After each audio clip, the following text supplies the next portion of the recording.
This recording, we're going to talk about one way, so one independent variable, between subjects only ANOVAs. So remember, between subjects are when you have groups of people that don't overlap between levels. So it's only one-way design, so there's one IV, and that is our group variable with 3 different levels. So they're in excellent, fair, or poor condition for health. And then we've measured the number of interpersonal attachments, or the number of friends that they have, thinking that people in excellent health will have more friends. So first thing we're going to do is use g-power to figure out how many participants we would need in this study.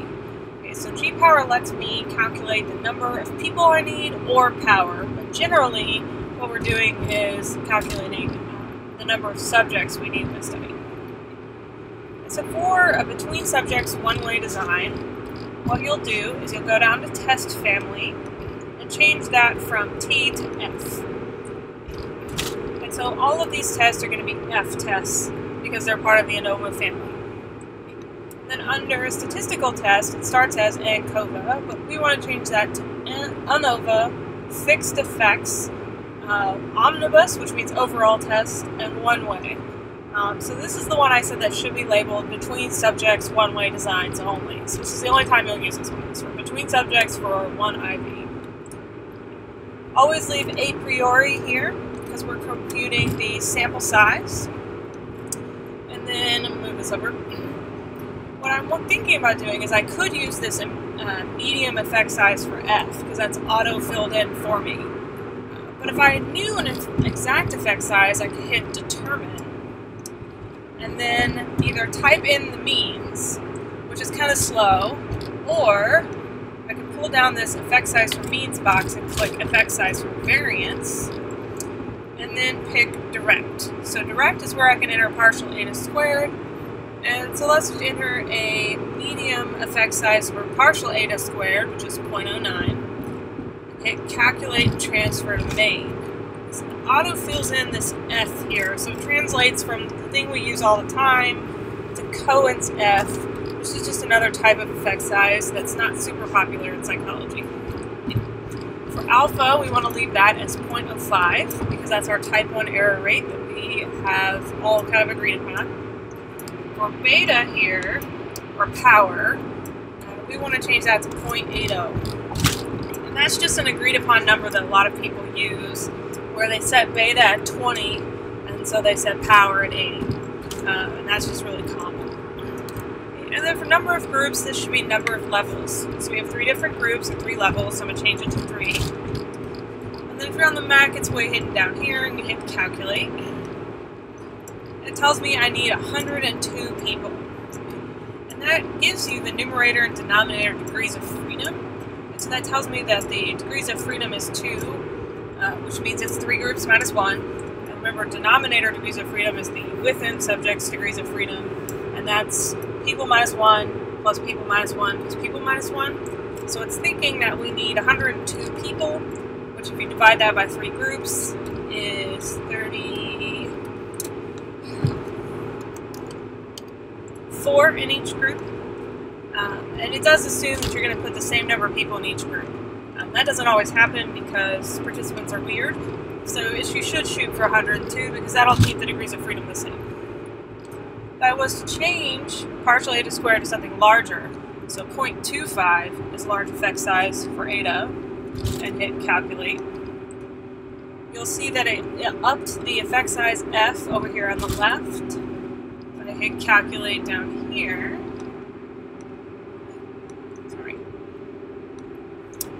we've now changed to 33 people, or 11 people per group. So effect size is a big determinant on power, where the larger the effect size, the less people you need to find it, which makes sense, because if there's a big effect, it doesn't take as much investigation to find it. So that's how you use g-power for between subjects one-way designs. Alright, I'm going to close this because I don't need it anymore. So I'm looking at my between subjects ANOVA SPSS. What I would want to do is start with data screening. Okay, so I've got my group variable here, so I turned on and off the value labels so I would know whose group is whose. And then I've got my DV, or the number of friends, over here. So I would want to do the normal round of data screening with some exceptions, because there are some things that just don't apply to ANOVA. And when you only have 11 people total, it's kind of easy to see if you have any typos or anything. But let's pretend like we don't know, or we have a bunch of people. And so I would start by screening for accuracy. So analyze, descriptives, and then frequencies. I'm going to move over both variables because I'm interested to know if I have any typos. So categorical variables are important for typos. Okay. And then under statistics, I can click min and max, especially for accuracy errors, but we also like standard deviation and mean. And then I'm going to hit continue and OK. So output here, there we go. Alright, so I would look here and see if my numbers go outside the range I would expect. So for group, it's 1 to 3, because I just labeled them 1, 2, 3, so it looks good. And then for friends, I don't have any negative numbers, because that would be weird to have negative friends. So it looks like everything's fine. Remember, you don't want to look at the mean and standard deviation for categorical variables, because they don't mean anything. But for friends, an average number of 3 plus minus 2 doesn't seem too unreasonable. I also can tell right here, what is missing, that I don't have any missing data. So accuracy missing data, it was easy to check both of them with kind of one fell swoop. Alright, now if I wanted to do univariate outliers, because I really only have one dependent variable, so univariate outliers and multivariate outliers end up being the same thing, I could check those with z-scores. So let's do analyze, descriptives, and then descriptives. Okay, this is one of the only time you'll use descriptives. Oops, and then I clicked on the wrong one. Here, let's try again. Descriptives. Since I'm checking for outliers, that means I'm only going to look at the dependent variable, because the independent variable, or my group variable, cannot have outliers. I put them in those groups, or those were naturally occurring groups. So these are not something you want to screen. Okay, so I'm going to move over friends. And then I'm going to click Save Standardized Values as Variables. Right, that gives me the z-scores. So I'm going to hit OK.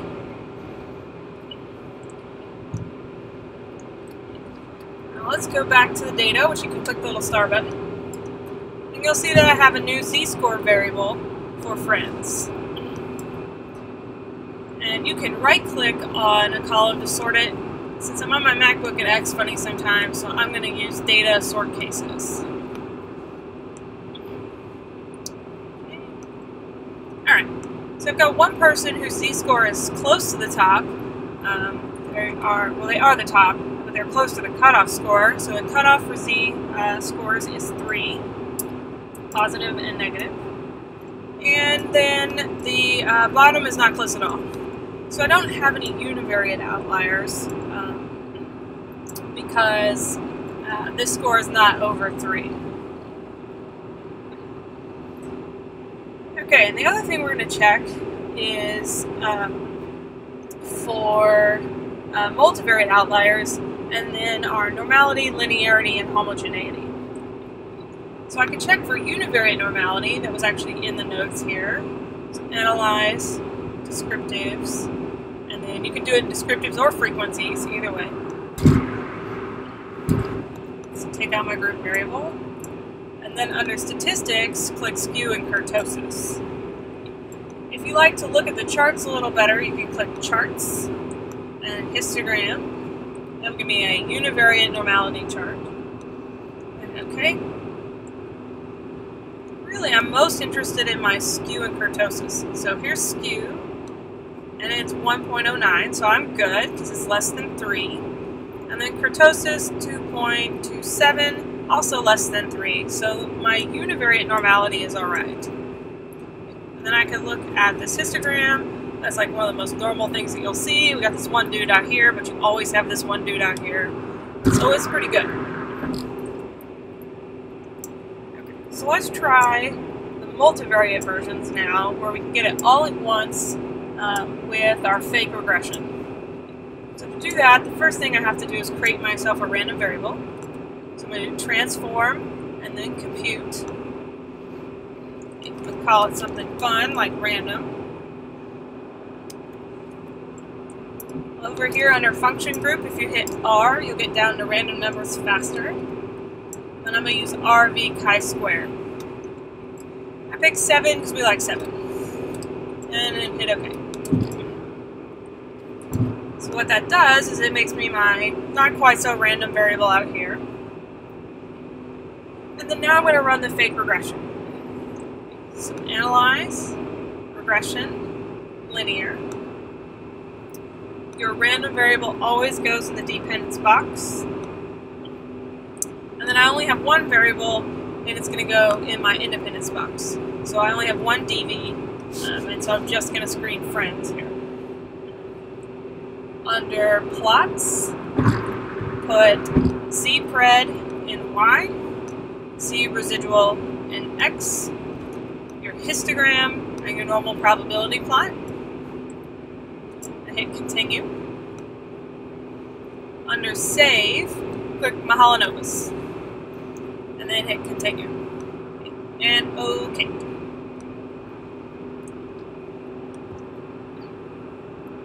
So let's go to the data. And then here are my Mahalanobis distance scores. So I'm going to sort those descending. Remember, you can just click on it, right-click on it. For some reason, it doesn't like my trackpad to right-click. Okay.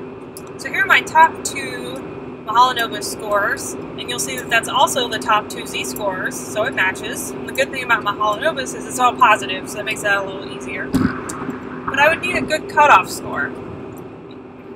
So for chi-square, so you want to use a chi-square table.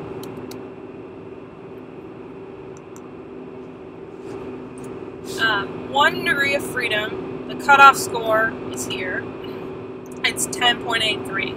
So remember, this is data screening, so we want to use 001, and so that's going to be 10.83. So I don't have anybody over 10.83, just like I don't have anybody over 3 here in my univariate column, so they match. They'll usually match or be very close. Since I didn't have to delete anyone, I'm just going to go back to the data. I'm sorry, the output. And use this output to determine the rest of my data screening because it doesn't really matter. I don't need to rerun it because I've already got a good data set. Alright, so the first one I looked at in the notes was the linearity plot. So this is the normal PP plot.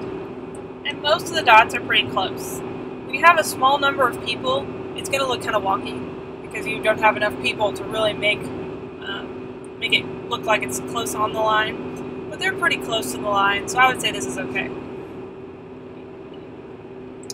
Alright, so we already walked through univariate normality by looking at histograms and then skew and kurtosis. So that was up here. So here's my histogram. It's pretty normal. And then my skew and kurtosis values were below 3, so my univariate's fine. Okay. And so the last thing I want to look at is, we want to look at the multivariate normality chart. Okay, so you want to make sure it says random here. And it's pretty close. I mean, if you look at the numbers on the bottom here, it runs from 1.5 to 1.5. So it's nice and even on the bottom. And it's not perfectly normal, but it's pretty close. We do see some people here in the middle. But it's unimodal, and the range on the bottom is fairly consistent, and it's close to 0 here in the middle. So multivariate normality is consistent with univariate normality. We're doing all right. Last but not least, homogeneity. So if you mix this in class, what you can do is double-click on this box. So it gives you this one. And then ask for the line of best fit. Now we normally do that in a scatter plot to look at the regression line for correlations. But it will give you a nice line so that you can look at where 0 is, at least this way, and kind of see how many people are above and below it. Okay? You want that line to be straight. If it's not straight, pretty straight at 0, then something's wrong. And that's when it's going to be bad. just looking at homogeneity, we want to look around 0 here and make sure people are approximately the same spread. So there's one person up here at 2 that's a little farther out than everybody else. And that's probably our person who has 8 friends. But everything else is pretty close. So I would say homogeneity is okay. It's kind of hard to tell with only 11 people. And so we'll check out Levine's test, which you can't get until you run the ANOVA, to make sure we're doing all right. So that's data screening. You'll notice we didn't do multicollinearity because there's only one variable, so there's nothing to correlate it with. And we also did not do homoskedasticity because that's usually used for regression. Okay, so we've left those 2 out because they just don't apply to this type of analysis. Let's run the actual ANOVA now and look at Levine's test. So let's go Analyze, and everything is under GLM. Okay, so GLM is General Linear Model. That's the mathematical term for all the different types of calculations that go on in the background for between subjects variance and within subjects variance. And then here, univariate should just be called between subjects with 1 dV. Multivariate's between subjects with multiple dVs, so dependent variables. And then everything repeated measures is under repeated measures. Okay, so univariate is kind of a misnomer because you can have univariate repeated measures, but it's not in this window. Okay, so let's go univariate. So I'm going to make this bigger. I'm going to stick my dependent variable in the dV box, so that's friends.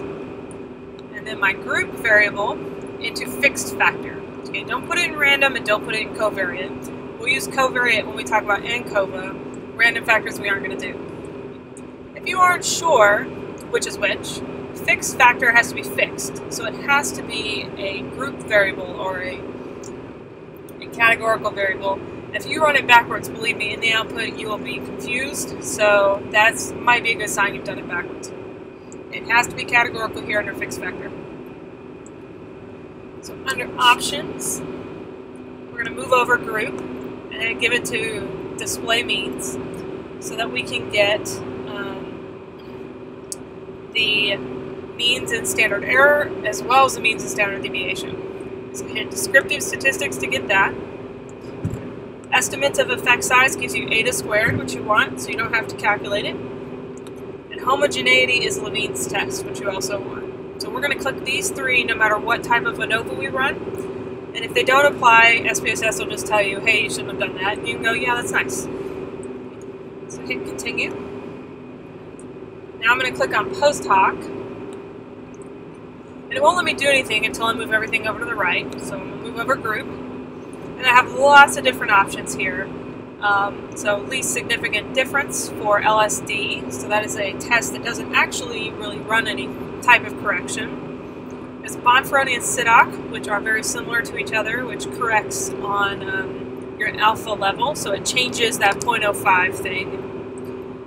Cheffe and the other alphabet soups here change your cutoff scores, so it makes the finish line further away for you. And then Tukey here works on mean differences. And so it will make the mean difference between the 2 groups larger before you reject. They're all pretty valid tests. They differ in their level of restrictiveness. So what a post hoc correction does is it makes it harder for you to reject the null, for you to say it's statistically significant. And so we want to use a test that is robust, meaning it'll let us find the things we want to find, but also not too wild and crazy. So we picked Tukey because it's the kind of the conservative. So if we could have a middle-of-the-road politician, this would be the middle-of-the-road politician. LSD would be way too liberal, so it would let you do whatever you wanted. And then Cheffe and some of the others would be way too conservative, so they wouldn't want you to do anything. Alright, so pick Tukey. And not just because I like it, because I do, but because it is like the sort of the best middle-of-the-road option.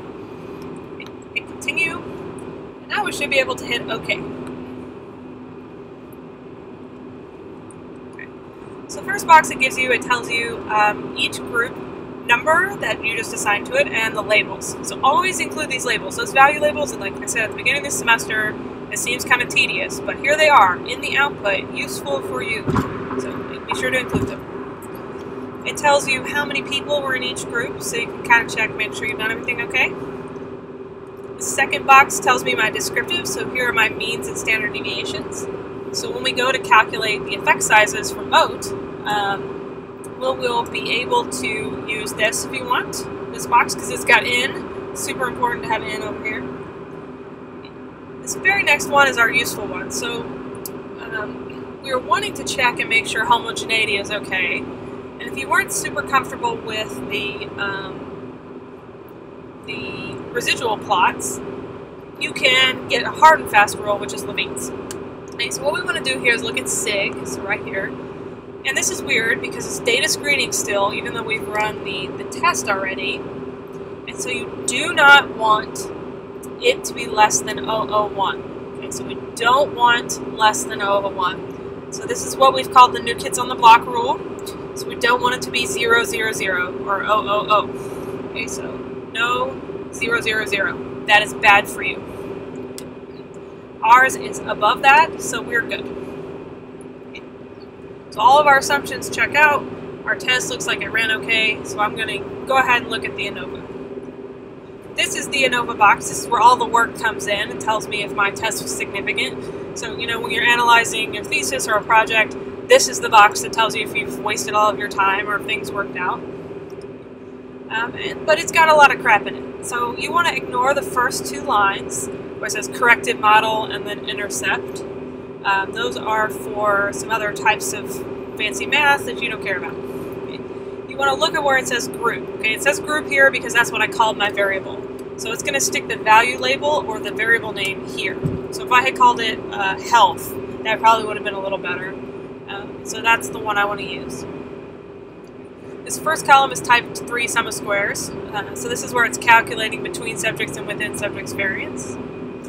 Second column is the useful one, degrees of freedom. So this is the numerator one, so it's groups minus 1 for between subjects. And then n minus 1 plus n minus 1 plus n minus 1 for within subjects. So if I go back up, I had 4 minus 1, 3, plus 3 minus 1, 2, plus 4 minus 1, 3. So that's where I got the 8 from. Here. Mean square is the division going across. So sum of squares divided by degrees of freedom is mean square. But I don't care about mean square. I want to look at F. Okay, so F is my statistic that tells me if I have crossed the finish line. So I could go look up a cutoff score, but I'm too lazy for that. I'm going to look at SIG instead. Okay, so F is just a number you're going to report, but we're going to use SIG as our determiner if things happened. So this one you want it to be less than 0.05, and it is. Yay! So we are less than 0.05. Why 0.05? Remember, that's our cutoff for significance levels for hypothesis testing. Okay, so data screening, 001, hypothesis testing, 05. And then we also get this partial eta over here of 0.56. That is huge. It's like double huge, actually, since large is 25. So we have a very big effect size, saying that there are big differences between groups. And so how would I write this up? What I could do,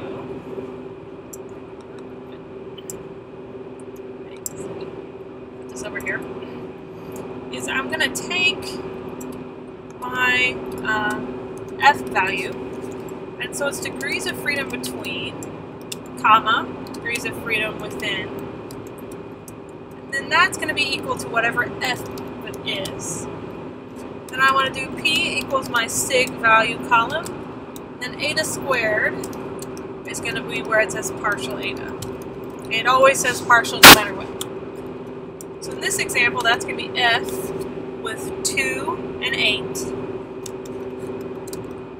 Where the F value is 5.13. My P value is here under SIG, so that's 0.04. So we're using exact p, so do the equals to. And then eta squared here is 0.56. So that's how I would write up what we're calling the omnibus test. So that means the overall test. So I have to, in ANOVA, at least show that something happened before I move on to post hoc tests. Since this is a between subjects design, that means the post hoc test is an independent T, because those two go together, separate groups of people. And we did a Tukey type 1 error correction. And so it's a post hoc test is independent T, because that's the type of test, the math. And then the correction is Tukey. Okay. So this marginal means box, all that tells me is these are my means for my groups. So why do I need this? I already have it, but here's why. I have standard error instead. So you can go up here to descriptives and use mean and standard deviation, or you can come down here and use mean and standard error. Either one is appropriate. So what's going on in this box is this is where all the magic happens for our post hoc tests. So this multiple comparisons box, which I'm going to cut and paste into Word here,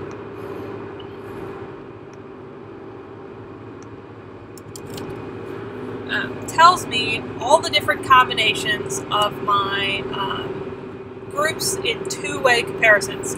So post hoc tests are normally pairwise. That means they do two at a time, so one versus another. So instead of having three groups all together where it's determining if something happened, this is where you get one-on-one and sort of play Rock'em Sock'em Robots and figure out who's different from each other.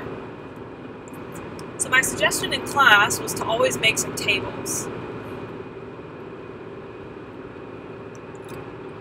So I'm going to list group 1, list group 2, I'm going to list the p-value. I wrote explain out here, meaning is it significant or not, and let's also add Cohen's D. That's not in the notes, but I think it's useful because you have to do it anyway. So I'm going to compare excellent to fair. Okay. And then I'm going to go ahead and fill in the rest of this. I'm going to also do excellent to poor. So now I've compared excellent to everybody else. Now I'm going to do fair to poor. So what does that setup get me? Well, that tells me that I have compared every person to every other person. Now in SPSS, I've told you this before, but it thinks you're stupid. So it's compared every person forwards and backwards. So excellent to fair and fair to excellent are the exact same thing. And so if I write it out in this little box, I don't repeat myself basically, because I know I've already done excellent to fair, so I don't need to do it twice. So I'm going to look across here and get sig, so this is the column we're interested in, for this first one, so it's 0.19. Okay. So that is not significant, which means the groups are not different from each other. So excellent to poor here is 0.41, so excellent poor, I'm going to move over, it's this one. So it's the same thing, so it's not significant, the groups are not different. Spelling. And last but not least, I'm going to do poor and fair. So fair to poor is 0.03.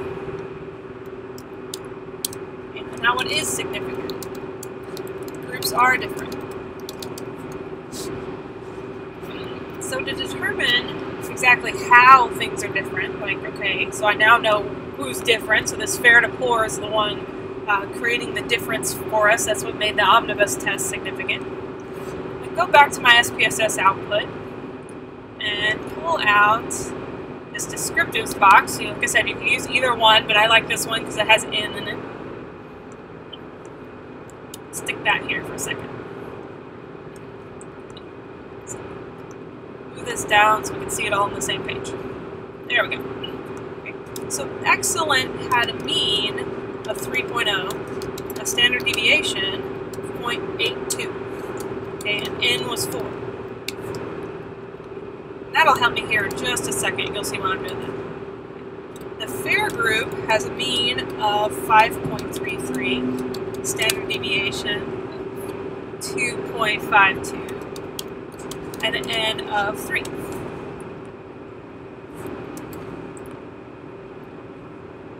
Last but not least, our poor group has a mean of 1.5, a standard deviation of 1.29, and an N of 4.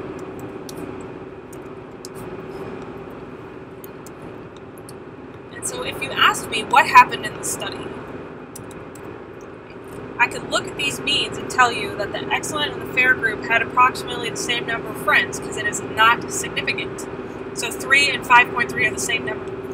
Excellent to poor have approximately the same number of friends because it's also not significant. So 3 to 1.5. But fair to poor, 5 versus 1.5 is significantly different. And that's how I have my p-values. So that will give me a way to explain what happened in these tests. Because when you talk about post hocs, you can't just say, oh, these are significant, these are not. Because people go, okay, that's nice, but what happened? So tell me they're significant, and then also tell me like whose group is bigger or whose group is smaller. So two last things we want to do to be able to finish this up are graphs and effect sizes. So for effect size, you can use moat, because it doesn't give them to you. So I'm going to pull up moat here. And what you want to pick under measures is independent t, because this is a between subjects design. So we're going to use independent t. And this is why I went to all the trouble to type out these numbers so I can fill them in here. So I have my 3.00 for my first group. So here, my fair group is 5.33. The first standard deviation is 0.82. The second standard deviation is 2.52. It will auto-fill in standard error, so I'm going to leave those two alone and make sure I fix N. So remember, you can do standard deviation or standard error, but you got to hit N. So 4 and 3. It actually gives you the t value. SPSS does not. So if you look back here at the multiple comparisons table, it tells me that it's doing a Tukey, but what Tukey does is it fixes sig. So it changes the p-value to match a correction. But it doesn't ever show you that it's doing independent t in the background. It sort of hides t from you. And so mode actually will give you t. You don't really need it, but there it is. So I'm going to use Cohen's d here. It's actually 1.36. And I'm going to fill that into my little table here. And so you can leave it as negative or positive. It doesn't matter because they mean the same thing. And so that is a huge effect size, because 0.8 is a large effect size for Cohen's d. And so having a 1.36 means that there's probably a difference between these two. You just don't have enough people to see it. And so this is where I could go back into G-Power and figure out how many more people do I need to be able to find this difference. And so you could look at each test, each one of these little tests to see differences. And so I know you need more. 4 and 3 is just not enough people. Now let's do that second one. So I've got excellent group still compared to now poor, 1.5, 0.82, 1.29, and then I've got 4 and 4 this time. So the effect size for this one is 1.39. Also a very large effect, so we're just missing out on the difference because we don't have enough people. And then let's do the last one here, which is 5.33 compared to 1.5. So 2.52 for the standard deviation. That one stays the same. And I've got 3 and 4.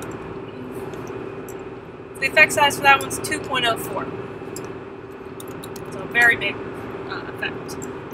So really, if I got these sort of effect sizes out of my study, but I didn't see a significant difference here, I would go back and add some more people. Because either those effect sizes are biased by the small number of people, or we're just missing it. We just don't have enough power to find them, even though they're probably there, because those are big effects. But this sort of table, if you make it, will help you calculate those effect sizes pretty easy, especially if this is your first time kind of doing this sort of thing. It also sort of, I feel like, helps force you to think about what's going on. And so it's comparing each group pairwise. So excellent to fair, excellent to poor, fair to poor. So it kind of makes you see what is the post hoc, like what's happening. So it compares each group to every other group. And then Tukey, what happens in Tukey is all here in this sig column. So it fixes P so that you're not overestimating, you're not increasing type 1 error. So if you're wanting to write all of this up, there's a couple of different ways. But what I'm going to suggest you do is just talk about the p-values. And so if you look at my example write-up, you'll see that I have the means in the write-up. And I would tell people to either do means or a graph, not usually both. I did both in the notes so you can see what it looks like, but you don't tend to do both at the same time in a real research paper. So when you report Tukey, always say you did Tukey, but it's just going to be P, so you'll list P, equals 0.19, and then D. So for this first one, I might say the excellent group did not have a significantly different number of friends. So excellent group did not have a significantly different number of DV, right, or number of friends, from the fair group. And then I would plop in my proof, which is my p-value and my d-value. And then I could keep going. I would have one sentence for each one to explain what happened in the study. Alright, last but not least, a figure. Okay, so this is the figure 1 at the very end. How do I make this thing? So go back to SPSS. This is all under chart builder. So graphs, and then chart builder. And since we have a dichotomous IV, or not dichotomous, sorry, categorical IV, and a continuous DV, it's going to be a bar chart. So bar chart's pre-selected for you, but we're going to pick simple bar, drag and drop it up here. Your IV always goes on the x-axis. If it ever looks funny or you just get like a little stick instead of a bar, change it to categorical there. And so what someone was showing me recently is that you can actually right-click on this thing and then change them here. So change it to nominal. That was something new I learned recently. It's fantastic. I'm going to move over friends into my DV, so my y-axis. And then I want to clean this graph up. So I'm going to click Display Error Bars, because I always want the error bars, and Apply. Under x-axis here, I'm going to change that from group to health condition. So I'm going to make that more applicable. Under y-axis here, I'm going to say average number of friends. Because mean friends makes it sound like we're talking about mean girls. Hit Apply. And then I could go in and change all of these too, but I don't think I can do it here. I think I have to wait until I get the graph. So I'm going to hit OK. Remember, the only one you can't change later is error bars, so make sure you click error bars. That is going to give me my graph. And look, it's kind of interesting because it actually goes below 0. That's okay. It looks a little weird, and we could lop the whole thing off at 0 if we wanted, but you can go either way on that one. If you wanted to do that, you could double-click on it. Remember, you can right-click on the y-axis. You get the Properties window, and it's under Scale. So I could change my minimum and make sure it's 0. If I do that, it will chop off the error bars, but that's okay too. So either graph is acceptable. And the only other thing I would tell you to do is make sure that these are in proper case. So I want to make sure they look journal ready. That's what I always ask for. Now the other thing I could do is rearrange the order of them. So I had poor on the right side. I'm not sure you can do that here, actually. But if you had wanted to do that, where you rearranged and put poor on the other side, because that would make more sense, right, to have lowest to highest. I could go back into Chart Builder, and under x-axis you can move them around. So I could move excellent down, and then move fair, so poor, fair, excellent. So you can actually reorder them here in this order window. So maybe we'd have them in a more reasonable order on the bottom. I think it looks okay this way because they've got the labels. This is kind of however you want to do it. If they are actually ordered, like first group, second group, I would put them in order. Alright, so then the last thing I'd say is make sure you go look up the example write-up for this section. It's actually not too long. So you make sure you have all the parts and pieces you need to be able to complete the assignment.